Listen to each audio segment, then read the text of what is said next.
The young musician had been told by almost everyone around him that he wasn't ready.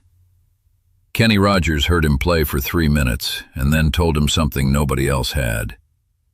It was the late 1970s in Nashville, during a period when the city's music industry was operating at a particular kind of intensity, busy, competitive, full of people who had come from somewhere else with a guitar and a conviction that they had something worth hearing, and full also of the machinery that processed those people, systematically and without much sentiment, into the ones who made it and the ones who didn't.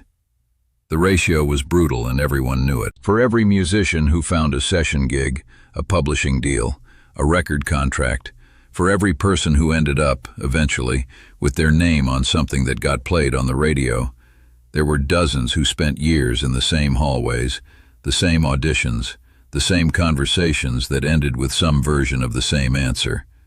Not yet, not quite. Come back when you're ready.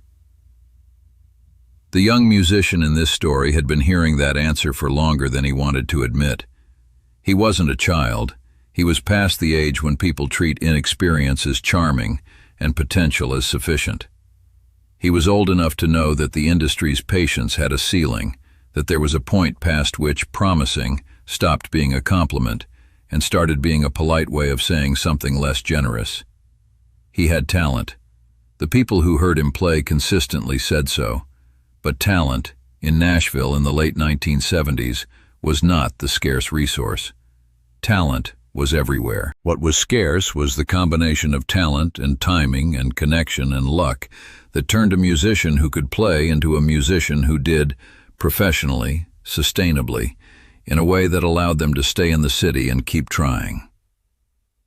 He had been working during this period in the way a lot of musicians in his position worked, taking whatever came, session work when he could get it, playing behind other people when someone needed a guitar or a background vocal, doing the quiet, invisible labor of being useful to other people's projects while his own remained theoretical. It was honest work. It kept him in the city.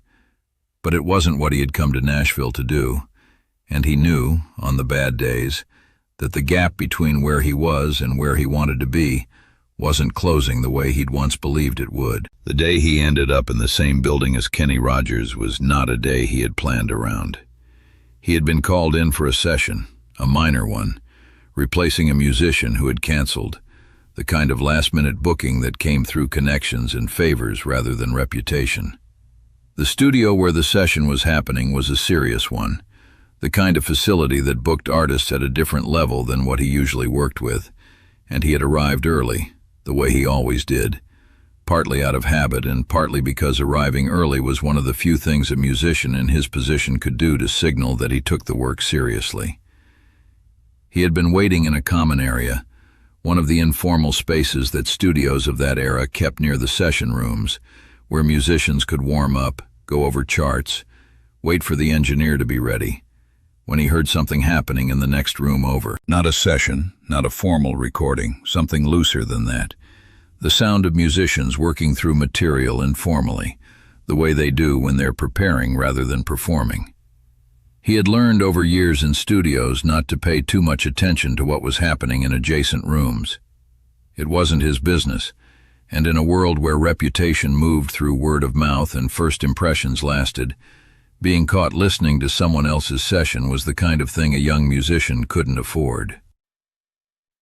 But the sound coming from the next room was harder to ignore than most.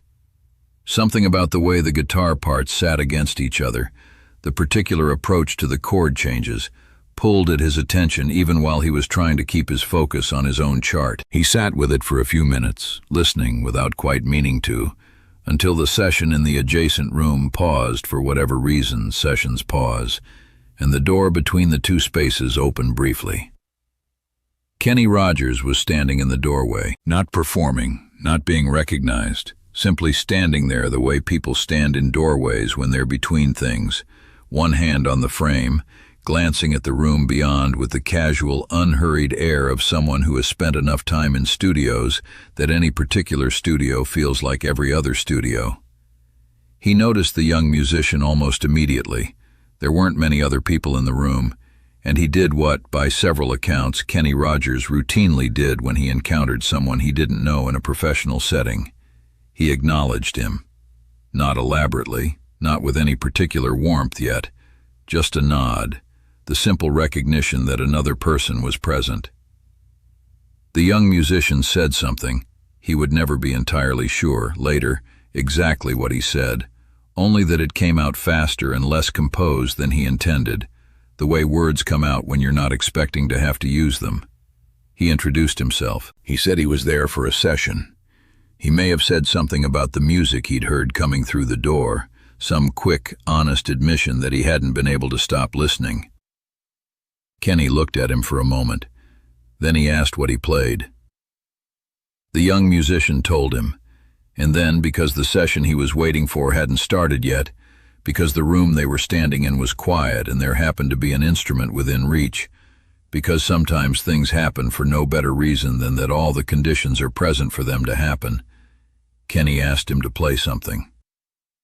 Not an audition, not a formal assessment, just play something.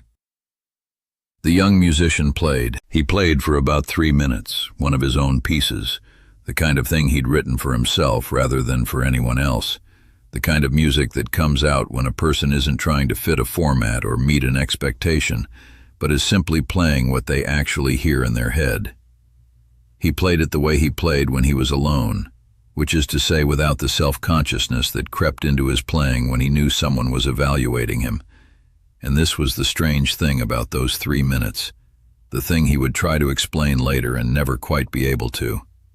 Because Kenny was listening, but he wasn't evaluating, or at least he didn't seem to be, and that difference changed how the young musician played, opened something up that the usual audition context kept closed. When he stopped, Kenny was quiet for a moment.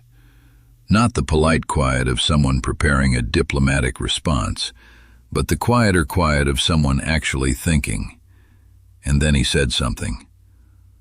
What Kenny said wasn't a compliment exactly, not in the simple, disposable way that compliments move through that world, handed out by people who knew how to sound encouraging without actually saying anything.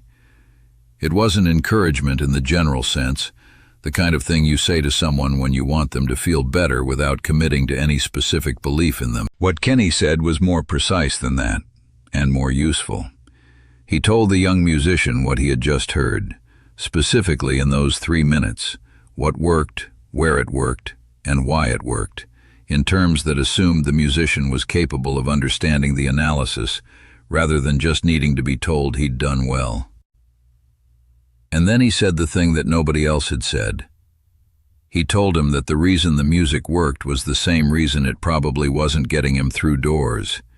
It didn't sound like anything else, not as a problem, as a fact, stated plainly, by someone who had spent enough time in the music business to understand the difference between those two things. He said that Nashville, in this era, had very clear ideas about what it was looking for, and that music which didn't fit those ideas had a harder road, but that harder didn't mean impossible, and that the musicians who eventually found a way through with something genuinely their own were the ones who had kept going long enough to find the moment when the industry's appetite changed, or found the person whose appetite was already different. He said this not as advice about what to do. He didn't tell the young musician to change his sound, or to keep it exactly as it was, or to do any specific thing at all. He said it as an observation, the kind that comes from someone who has watched this industry long enough to see the patterns that aren't visible from inside them. The young musician listened. He didn't say much in response. There wasn't much to say that the moment called for. He understood in the way that you understand something when it's said to you by the right person at the right time, that what he had just heard was something he was going to think about for a long time. The session Kenny was working in resumed. He went back through the door. The young musician's session started a few minutes later. The day proceeded the way days in studios proceed, productively, and then finished, and then everyone went home. What Kenny's words gave the young musician wasn't a career, and it wasn't a break, and it wasn't any of the concrete things that actually move a musician from one level to the next in a competitive industry. What it gave him was something smaller and more durable, a framework for understanding what he was doing and why it was difficult that didn't require him to conclude that the difficulty meant he was wrong. He had been operating, without fully realizing it, in a state of uncertainty about whether the resistance he was encountering was evidence that his music wasn't good enough or evidence that it simply hadn't found its moment yet. Those are very different situations, and they call for very different responses, and for a long time he hadn't been sure which one applied to him. After that afternoon, he was more sure. Not certain. The music business didn't offer certainty to anyone, and Kenny hadn't pretended otherwise, but more sure. The distinction felt worth something. He kept going.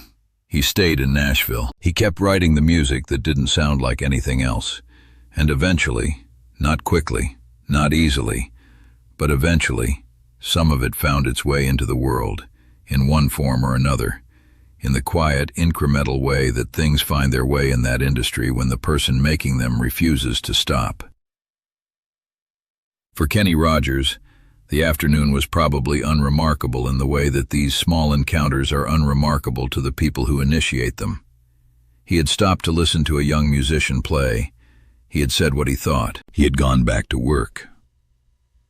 But for the young musician, for the person who had been told by almost everyone around him that he wasn't ready, and who had gone into that room not expecting to be heard, and had come out of it with something he hadn't gone in looking for, the 3 minutes mattered in the way that 3 minutes can sometimes matter.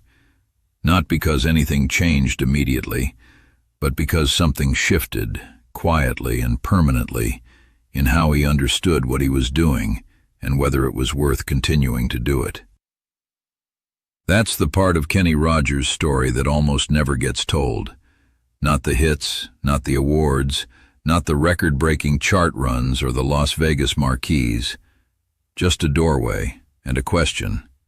What do you play? And 3 minutes of music that somebody actually listened to.